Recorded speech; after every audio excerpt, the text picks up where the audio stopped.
हे कृष्ण गोविंद हरे मुरारे, हे नाथ नारायण वासुदेव, हे नाथ नारायण वासुदेव, हे कृष्ण गोविंद हरे मुरारे, हे नाथ नारायण वासुदेवाय। श्रीमद् भागवत जी का मूल पाठ चतुर्थ स्कंद का 12वां अध्याय। ध्रुव जी को कुबेर के वरदान का, ध्रुव जी को कुबेर का वरदान और विष्णु लोक की प्राप्ति। हे कृष्ण गोविंद हरे मुरारे, हे कृष्ण गोविंद हरे मुरारे, हे नाथ नारायण वासुदेवाय, हे नाथ नारायण वासुदेवाय। ओम श्री मैत्रेयवाय साराज राजेन्द्राय चोदितो ध्रुवो महाभागवतो महामति, हरौ ववे अचलितां स्मृतिं यया तरयति यत्नेन्दुरत्ययं तमहं, तस्य प्रीतेन मनसातां तत्त्वेन वनिदस्तुतः, तस्य प्रीतेन मनसातां तत्त्वेन विडस्ततः, पश्यतो अंतर्दधे सोऽपि स्वापुरं प्रत्यपद्यत। श्री मैत्रेय जी भगवान कहते हैं, हे विदुर जी, यक्षराज कुबेर ने जब इस प्रकार वर मांगने के लिए आग्रह किया, तब महाभागवत महामती ध्रुव जी ने उनसे यही मांगा कि मुझे श्री हरि की अखंड स्मृति बनी रहे, जिससे मनुष्य सहज ही दुस्तर संसार सागर को पार कर हो गए।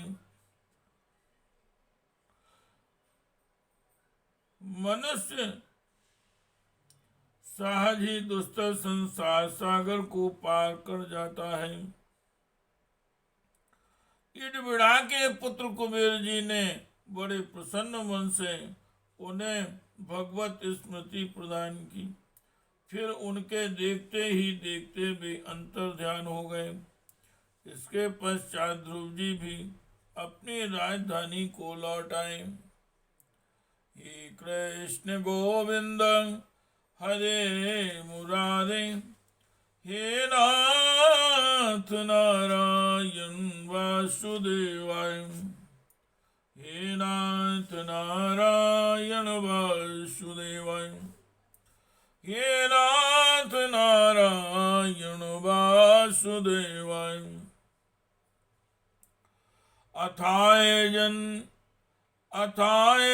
यज्ञेशं क्रतुभिर्भूरि दक्षिणे, द्रव्य क्रिया देवतानां कर्म फल प्रदम, सर्वान् मन्युच्यते आसर्वे तीव्रेघं भक्ति मुद्वहन्, ददर्शात्मनि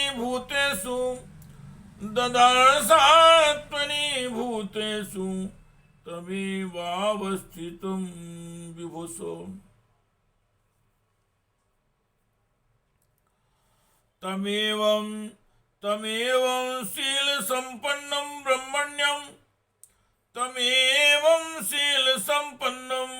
ब्रह्मण्यं दीनवत्सलं गोप्तारं धर्मसेतूनां गोप्तारं धर्मसेतूनां मेनिरे पितरं प्रजाः षट्त्रिंशद्वर्षसाहस्रं शशास क्षिति मंडलम भोगे पुण्यक्षयं कुर्वन् भोगेन शुभक्षयम् एवं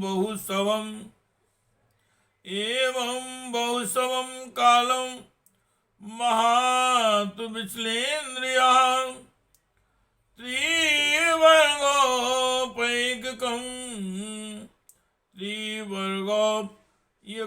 नीत्वा पुत्रायां दानपाशनम् मन्यमान इदं विश्वं माया रचितमात्मनि अविद्या रचित स्वप्न गंधर्व नगरोपमम्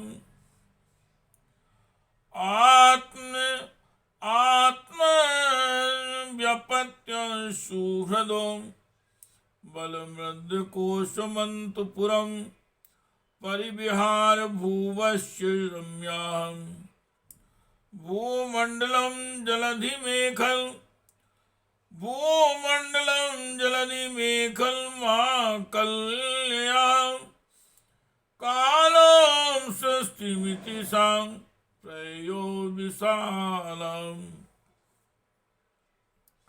वहां रहते हुए उन्होंने बड़ी बड़ी दक्षिणा वाले यज्ञों से भगवान यज्ञ पुरुष की आराधना की। भगवान ही द्रव्य क्रिया और देवता संबंधी समस्त कर्म और उसके फल हैं तथा वे ही कर्म फल के दाता भी हैं। सर्वोपाधि शून्य सर्वात्मा श्री अच्युतमय प्रबल वेग युक्त भक्ति भाव रखते हुए ध्रुव जी अपने में और समस्त प्राणियों में सर्वव्यापक श्री हरि को ही विराजमान देखने लगे। ध्रुव जी बड़े ही शील संपन्न ब्राह्मण भक्त दीन वत्सल और धर्म मर्यादा के रक्षक थे। उनकी प्रजा उन्हें साक्षात पिता के समान मानती थी। इस प्रकार तरह तरह के ऐश्वर्य भोग से पुण्य का और भोगों के त्याग पूर्वक यज्ञादि कर्मों के अनुष्ठान से पाप का क्षय करते हुए उन्होंने 36,000 वर्ष तक पृथ्वी का शासन किया। जितेंद्रिय महात्मा ध्रुव ने इसी तरह अर्थ धर्म और काम के संपादन में बहुत से वर्ष बिताकर अपने पुत्र उत्कल को राज सिंहासन सौंप दिया। इस संपूर्ण दृष्ट प्रपंच को अविद्या रचित स्वप्न और गंधर्व नगर के समान माया से अपने में ही कल्पित मानकर और यह समझकर कि शरीर स्त्री पुत्र मित्र सेना भरा पूरा खजाना जनाने महल सुरम्य विहार भूमि और समुद्र पर्यंत भूमंडल का राज्य ये सभी काल के गाल में पड़े हुए हैं। बद्रिका आश्रम को चले गए। ऐसा सोचकर वे बद्रिका आश्रम को चले गए। हे कृष्ण गोविंद हरे मुरारे हे नाथ नारायण वासुदेवाय। हे कृष्ण गोविंद हरे मुरारे हे नाथ नारायण वासुदेवाय। तस्य वर्णः तस्यां विशुद्धकर्णां शिववार्विगाह्य वैदासनं जितमरुन् मनसा आहृताक्षः स्थूले दधार भगवत प्रतिरूप एतन् स्थूले दधार भगवत प्रतिरूप एतन् ध्यायस्तदव्यवहितो व्यासजन समाधौ भक्तिं हरौ भगवती प्रवहन् जस्तमानन्दबाष्पकलया मुहुर्ध्यमानः विकलद्यमान हृदया पुलकाचितांगो नामस्मरन् साविति मुक्तिलिंगः विकलद्यमान हृदया पुलकाचितांगो नात्मन् मस्मरदसाविति मुक्तिलिंगः साददर्शि विमानाग्रयम् नवसो अवतरन् ध्रुवः बिभ्राजयन् दिशो राकापति निबोधितम् तत्रान्देव प्रभृ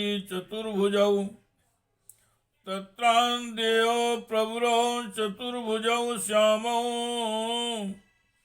किशोरावरुणाम्बुजेक्षणौ स्थितावष्टभ्य गदाम् सुभाससौ किरीटहारांगद चारु कुंडलौ।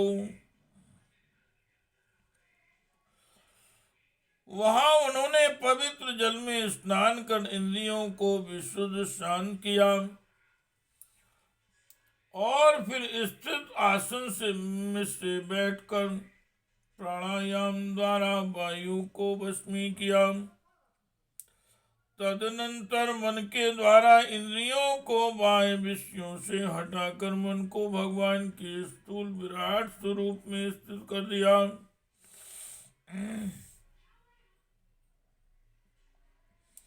उसी विराट स्वरूप का चिंतन करते करते वे अंत में ध्याता और ध्येय के भेद से शून्य निर्विकल्प समाधि में लीन हो गए और उस अवस्था में विराट रूप का भी परित्याग कर दिया। इस प्रकार भगवान श्री हरि के प्रति निरंतर भक्ति भाव का प्रवाह चलते रहने से उनके नेत्रों में बार बार आनंदाश्रुओं की बाढ़ सी आ जाती थी।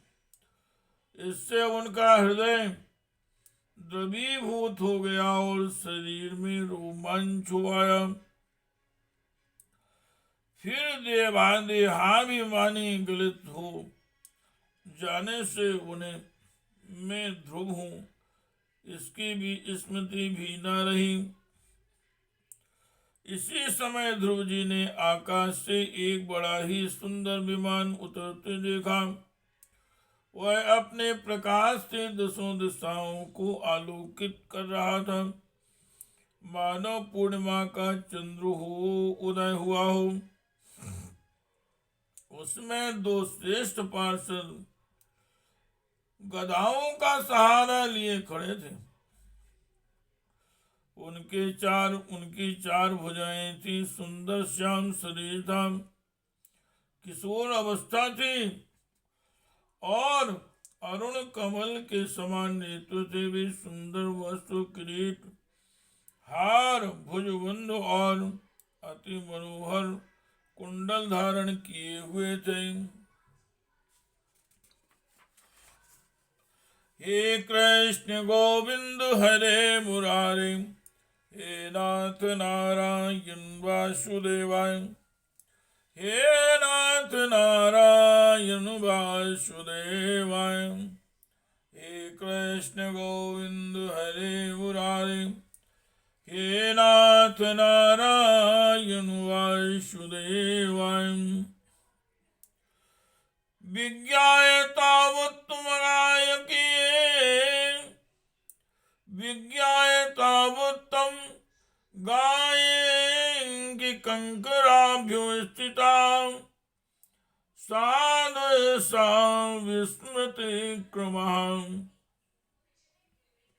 न नाम नामानि नमाम नामानि गणन्मध्व विशां, वासत्प्रधानावितिं संघान्ताञ्जलिः। तं कृष्णापादाभिनिविष्टचेतसं, तं कृष्णपादाभिनिविष्टचेतसं बद्धाञ्जलिं प्रार्थयन्नां कन्दुरम्। नं कृष्णपादाभिनिविष्टचेतसं बद्धाञ्जलिं प्रस्त्रयन्नम्र कन्दुरम्। सुनन्दनन्दा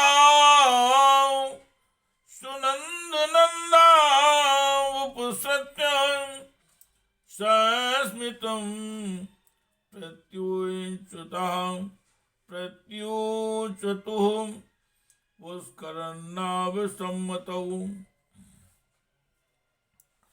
उन्हें पुण्य श्लोक श्री हरि के सेवक जांध्रुव जी हड़बड़ाहट में पूजा आदि का क्रम भूलकर सहसा खड़े हो गए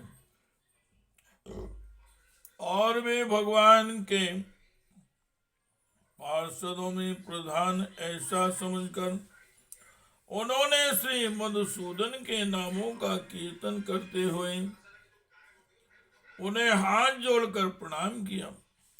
ध्रुव जी का मन भगवान के चरण कमलों में तल्लीन हो गया और वे हाथ जोड़कर बड़ी नम्रता से सिर नीचा किए हुए खड़े रह गए। तब श्री हरि के प्रिय पार्षद सुनंद और नंद ने उनके पास जाकर मुस्कुराते हुए कहा, हे कृष्ण गोविंद हरे मुरारे, हे नाथ नारायण वासुदेवाय, हे नाथ नारायण वासुदेवाय, हे कृष्ण गोविंद हरे मुरारे, हे नाथ नारायण वासुदेवाय, हे नाथ नारायण वासुदेवाय, हे नाथ नारायण वासुदेवाय। श्री राम जय राम जय जय राम, श्री राम जय राम जय जय राम। हे कृष्ण गोविंद हरे मुरारे, हे नाथ नारायण वासुदेवाय, हे नाथ